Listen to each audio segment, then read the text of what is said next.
আল্লাহ যা ছিল তাই আছে না নাই? আপনারা শুনে আশ্চর্য হবেন, শুনে মর্মাহত হবেন। ওবায়দুল কাদের এখনো পর্যন্ত নাকি দেশেই ছিল।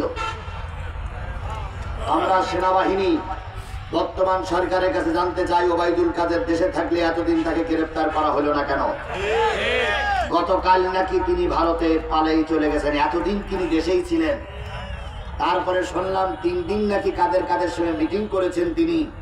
তাহলে বোঝা গেল ভারতের দালালেরা এখনো কিন্তু বসে নেই। ওদিকের সরকারের দালালেরা কিন্তু এখনো কাজ চালিয়ে যাচ্ছে।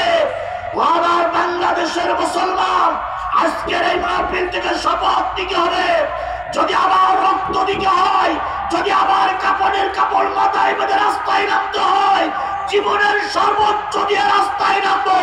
তবে এই ফ্যাসিস্ট জালেম, এই ফিরাউনের বাচ্চা আওয়ামী লীগের শেখ হাসিনাকে